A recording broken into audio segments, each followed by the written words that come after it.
Hello, everyone. I'm the Associate Director of R&D Department at GENEWIZ, China. I did my Ph.D. in Germany and then a postdoc in Australia. Now I'm back in a city called Suzhou, working for GENEWIZ. So in today's presentation, I will introduce a nice trick in genetic experiments, which is using long single-strand DNA as a donor for a knocking experiment.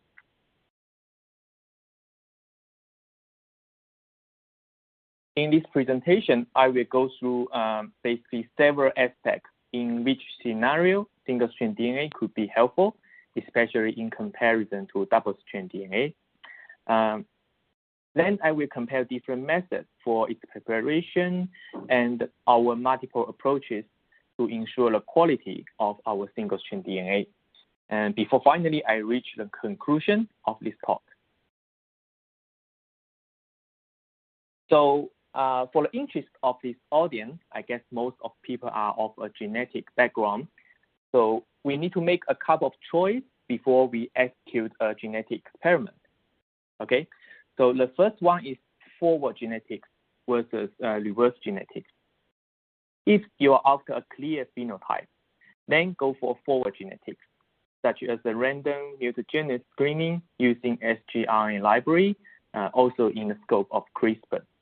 Then identify the genetic element underlying the phenotype. On the other hand, if you don't have a clear phenotype, but a clear genetic element to target, normally you get the knowledge from previous study or bioinformatics work. Then you go for reverse genetics. For that, you also have two choices. Then one is precise, the other is random manipulation of the genome. If you insert your genetic element randomly into the genome, it's easier to achieve, but it comes with the risk of several aspects, such as multiple copy insertion, disruption of the endogenous functional element where the insertion is taking place. In addition, the inserted element itself may be subject to various levels of local genetic regulation. So for a more reproducible way, I would recommend we always do a precise genetic editing. We precisely insert our segment of interest into the genomic location at precisely one where we want. Or we can make a deletion or point mutation. These can all be considered as a special type of insertion, or from this point on, I will call it a knock-in experiment. This will be the focus of our talk today. So, okay, we have decided that we want to do a precise insertion or a knock-in experiment. And then we also face two choices. One is, should we generate a double-strand break, or should we do it without a double-strand break? In any case, you need to design your genetic element in a cassette where two homology arms precisely matching the point where you want to insert into the genome. The exogenous sequence, which is in green here, is flanked between the two homology arms, which is in the gray segment. Later on, we will actually give examples that a break normally greatly improves the efficiency of the insertion. So the next decision is to how to precisely generate a break on the target region. Previously, there are some tools using Talon or Thin Finger, which is precisely programmable protein module that can recognize a given sequence. However, the relationship between protein modules and your nucleotide sequence is not always as straightforward. The application is hence limited. People are turning into another much simpler choice is the well-known CRISPR system, which utilizes the RNA-protein complex to achieve sequence selectivity. As RNA-DNA pairing is precisely one-on-one, this method becomes a choice people go quickly. So finally, once we decide we use the CRISPR to generate double-strand break, we still need to decide how to deliver this component and what form of template for repairing. So From this point on, I will focus on the repairing template.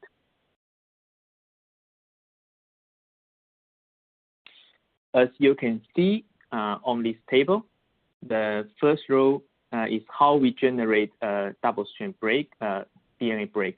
You can go from no break at all, generate a single break, a nick on your DNA, or a double-strand DNA break. And the first column shows you what choice of template we have. In case of no template, it's well-known non-homologous end join, which leads to errors in repairing and normally a deletion. When we have template in the case, you still have choice such as single-strand RNA, single-strand DNA, or double-strand DNA. So it's really worthwhile to carefully consider and explore all these possibilities because different combinations actually trigger different cellular pathway for repair, which results in different efficiency for knocking and off-target effect, for example. In the next few slides, we will focus on just comparing two scenarios using double-strand DNA versus single-strand DNA when you generate a double-strand break, which is in the red rectangle in this slide. So in the context of generating double-strand break by CRISPR, and then we compare single-strand DNA outperformance the double-strand DNA in several scenarios. Those include human peripheral blood cells or mice, not to mention the cell line. The knocking efficiency is in general higher in various lengths of insert being tested. In addition, it has been reported that it's less toxic to the host and show higher specificity. Okay, so much for the introduction. In the next few slides, I will use some specific examples to highlight the unique advantage of single-strand DNA for knocking. Before going into specific cases, I actually want to emphasize that using single-strand DNA as the knocking template is nothing but a new trick. So it's intuitive to come up with this idea actually, because single-strand DNA contains as much genetic information as double-strand DNA. So as you can see on the left part of this table, in the early 80s, even before we can freely generate double-strand break in eukaryotic cells, there were many studies testing single-strand DNA against double-strand DNA in terms of knocking efficiency. As time goes by, we use thin finger, TALEN, and then CRISPR to generate double-strand break. And single-strand DNA has been used in many organisms from algae, rice to mouse, and even non-human primates. Okay, so many people, especially who work with mouse genetics, has been doing conditioning knockout or knock-in experiments. And this is how single-strand DNA combined with CRISPR has changed the way people generate mouse models. So previously, the knocking is achieved by homologous recombination without double-strand break in stem cells. The stem cells has to be screened in vitro and then injected into the embryo at the blastoma stage. Only some of those stem cells can grow into germline cells, and then you can only define the genetic, the genotype in the next generation. So it's a year-long project. When the CRISPR technique has been introduced, CRISPR complex and the single or double-strand DNA can be injected into fertilized eggs, and the genetic editing took place immediately. All the cells developed from this egg contain the same modification if it happens. The process is therefore shortened to 6 months. There is no need for in vitro screening. So I will use condition knockout experiments to illustrate how long single-strand DNA make life of researchers easier. We all know to construct a condition knockout mice, this is actually a knock-in experiment where 2 short log-P sequence has to be inserted into the exon of the knockout gene of interest. Therefore, they are intuitively very easy to come up that there are two ways to do this. Both can start using two sgRNA to generate double-strand break around the region where the log speed sequence are to be incorporated. And then we have two choices. We can use two short sequence with homology arms to replace the original sequence. So two knock-in with short sequence, or we can just use one long single-strand DNA with the two log speed sites and as a repairment template. Of course, people have tried that. Both methods have been tested and different efficiency has been reported. So we just list the relevant key papers for the interest of our audience. In case of one long repairing template, especially those highlighted in red, the efficiency can be as high as 50%. Now we switch to another example, how you modify a peripheral immune cell. In this case, a recent publication shows that the efficiency of single-strand DNA is similar or even higher than double-strand DNA. More importantly, the cells are more tolerant to high concentration of single-strand DNA, as you can see on the lower left part of the graph. The dose of the repairing template is increased, while the toxicity is not observed for single-strand DNA. I want to highlight the advantage of specificities of single-strand DNA. So it's well known that even without any CRISPR or double-strand DNA, double-strand break, a repairing template such as double-strand DNA can be randomly incorporated into a genome, which you can see in the graph here, the panel D, the most left column. So there are some random incorporations of double-strand DNA without any other components of the CRISPR system. And when you generate double-strand break using CRISPR system, but with an off-target sgRNA, so somewhere not related to your homology arm, the incorporation of double-strand DNA into a genome is even higher. But single-strand DNA is still demonstrating a very low random insertion in this case. So I would say in this case, the knock-in efficiency between double and single-strand DNA is not different so dramatically.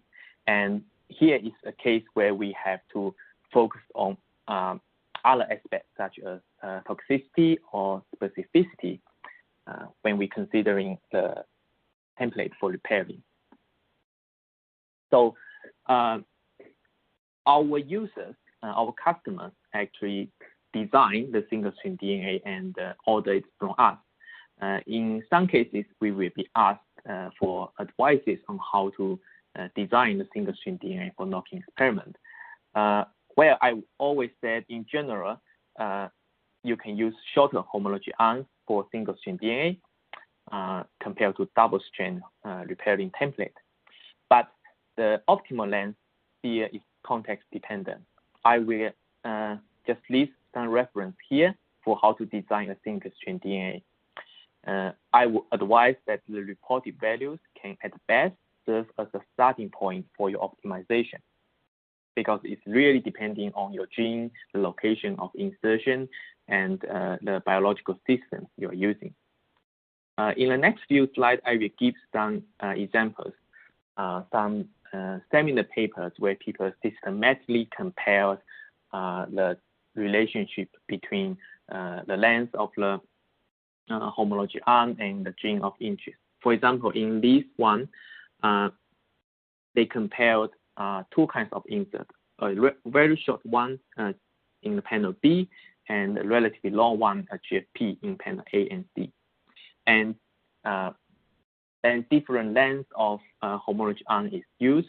And in general, the longer, the higher efficiency, but you saturate at a certain level.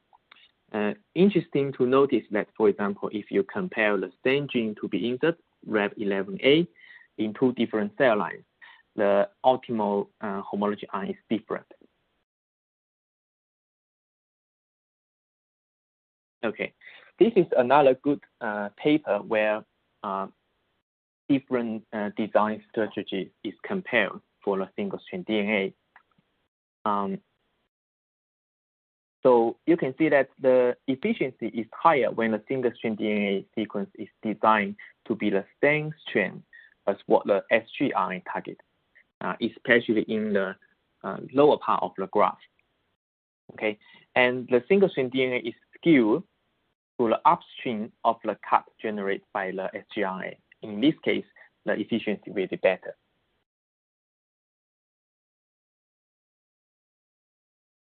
Similar suggestions were given in this paper published a year later.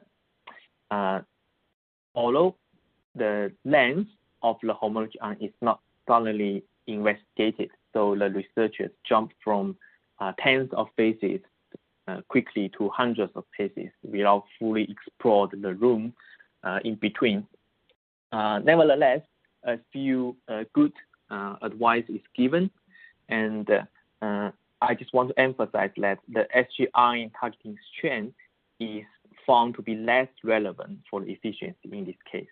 Again, highlighting what I just said, you really have to optimize your system.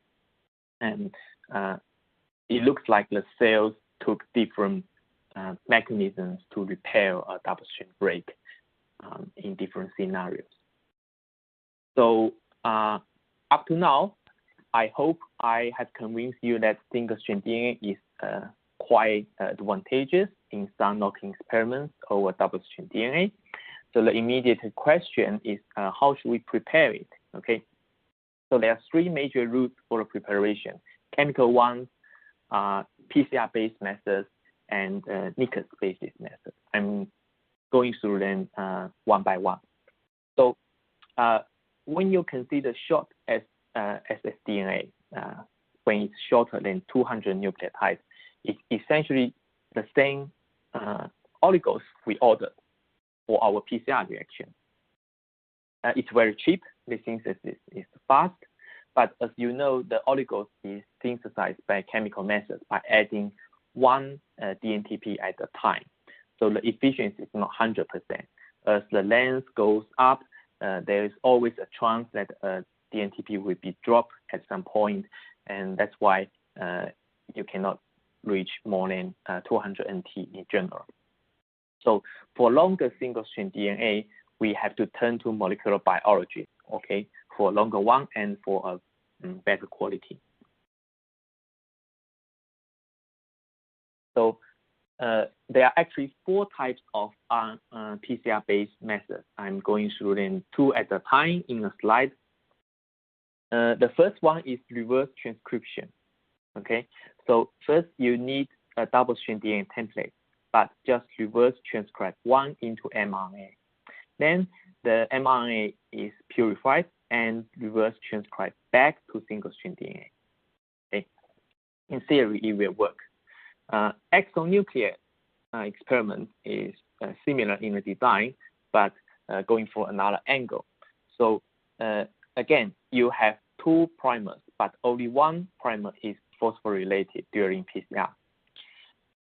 Then exonuclease is added. It prefers phosphorylated 5' end, so it will only digest the one with a 5' phosphorylated end, which is the red strand in the right part of this presentation.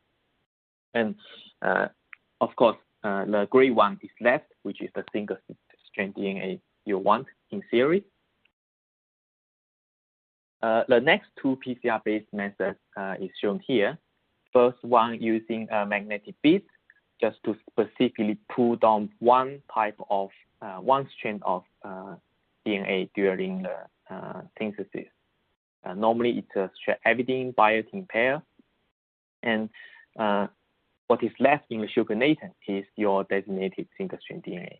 Asymmetric PCR is very straightforward, so you add two primers in your PCR reaction, one type of primers instead.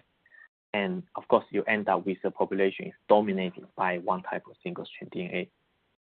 So I have introduced so far four types of PCR-based method to generate single-strand DNA. And the pros of all of them is that they are quite cheap. Okay, the cons are several. PCR is not straightforward for difficult templates. Okay, sometimes you have to case by case optimize the condition, and there are errors introduced by the polymerase, especially if you're doing a reverse transcription. Then you have the problem with the template of double-stranded DNA. Okay, so you want to remove the template of double-stranded DNA in your final product. Otherwise, it will be difficult to interpret with your experiment result. If you see an insertion, a random insertion, is it caused by the single-strand DNA or is it caused by the residue double-strand DNA in my so-called single-strand DNA sample, right? When you are using the exonuclear method, you try to remove just one strand, but the nucleus is not as selective as you think. Okay, you always have some incomplete digestive strands, and this is even more severe with asymmetric PCR because by definition you will have some product from the other primer which is not dominating. So now we can turn to a method we recommend, which is using a nicking enzyme, so-called NICUS. This is a special restriction enzyme which only generates single-strand break. So the sequence, targeted single-strand sequence we aim at is first into a specific vector. The vector is flanked with the NICUS recognized sequence, at least on one side. Okay, so after a single colony is verified by Sanger, the plasmid is subject to maxi prep and then restriction enzyme digestion. At one end, you have to generate the single-strand break by NICUS. On the other hand, it's more free, so you can either generate a single-strand or double-strand break. In any case, a single-strand DNA, which is what you want, can be dissociated from this plasmid and gel-purified. This is actually the method of choice by GENEWIZ in producing our single-strand DNA, because our product is derived from one clone and can be sequenced by Sanger both before and after the gel purification.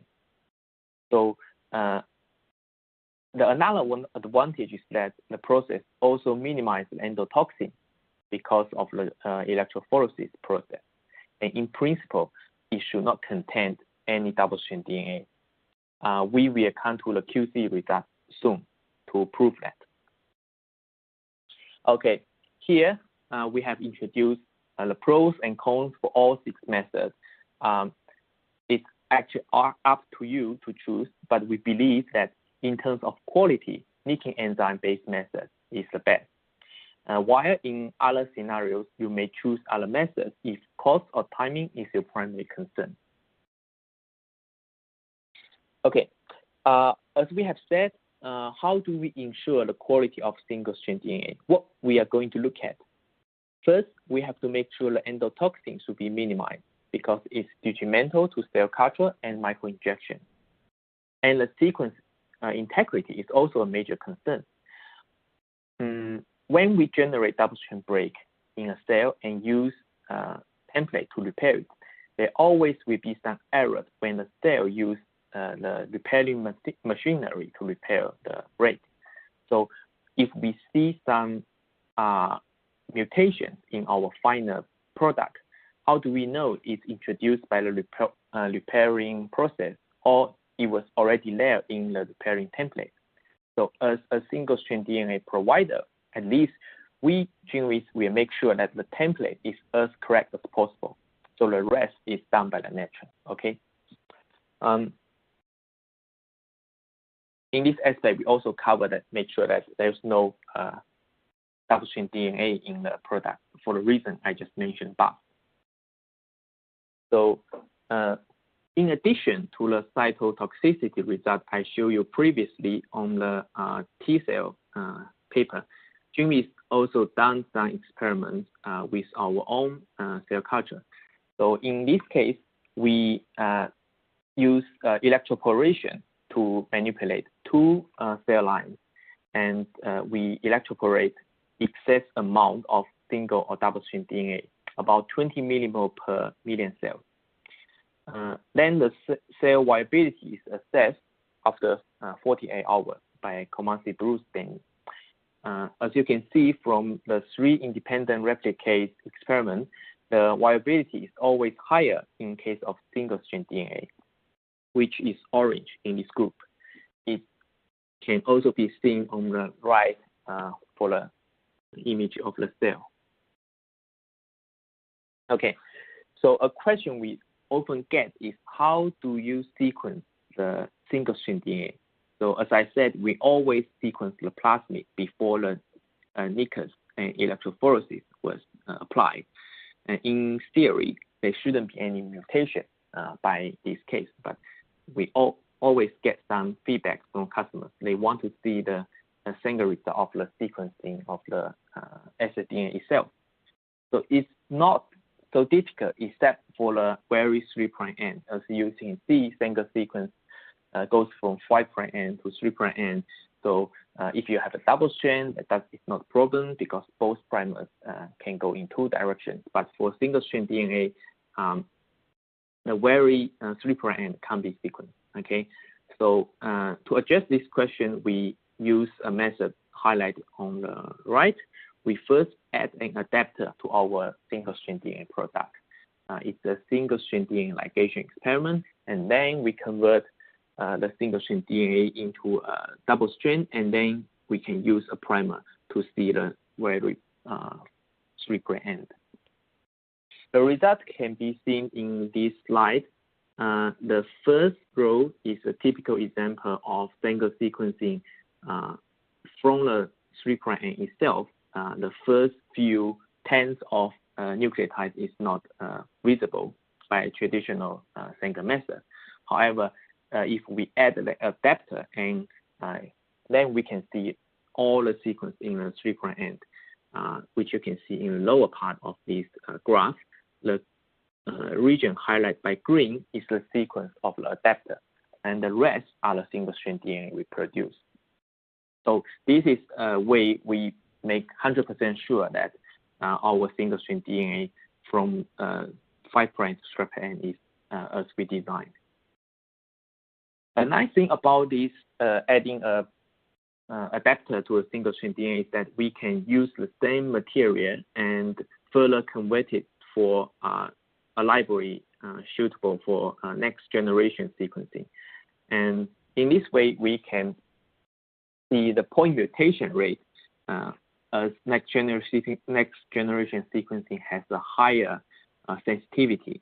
So in single, normally the resolution is about 10%. So if you have 1 mutation out of, let's say, 20 molecules, it may not be visible, but with NGS, we can go very deep in sequencing. So I just show you an example about 179 NT of single-strand DNA prepared by GENEWIZ and sent for NGS sequencing. So the coverage on the shown on the top in the blue lines are as close as 100%. Okay, and the mutation rate is very high. It's about 0.02%. This is actually not the mutation rate. It's a combination of point mutation and the theoretical sequencing error rate for the NGS, because the sequencing itself also introduced uncertainty. So this is as far as we can get, less than 0.01% of point mutation. Could be even lower because it's derived from a single colony. So as I said, many of our customers are concerned, is there any double-strand DNA left? Normally, we prepare a QC result where we subject the product to a S1 nucleus. So S1 nucleus is a single-strand specific endonucleus, and it only hydrolyzes single-stranded DNA or RNA. And if there are double-strand DNA left in this sample, it will be intact by the S1 nucleus. So we normally show QC results after applying S1 nucleus, there is nothing left. But the trace amount of S1 nucleus can be hard to detect. So we designed this experiment specifically to address this question. So from length 5 to length 8, we add double-stranded DNA from 10 nanogram to 100 nanogram. So the 10 nanogram double-stranded DNA in length 5 is almost invisible. It's the resolution detection limit of this job. And then in length 4, you can see that we add 2 microgram of ssDNA plus S1 nucleus. So all ssDNA is removed. If there is any double-stranded DNA left in this sample, it will be fainter than the 10 nanogram double-stranded DNA. So in this way, we conclude the level of double-stranded DNA contamination is less than 0.5% in our final product. Okay, so we reached to our conclusion. We hope during this talk you are more familiar and convinced with single-strand's great potential in assisting your knocking experiment. And whenever you design experiment with double-stranded DNA, think about using ssDNA as an alternative. We have also carefully compared the methods for producing single-stranded DNA, and we GENEWIZ chose Nick's method as we valued our product quality the most. Thanks again for your time, and I hope you have found some helpful information.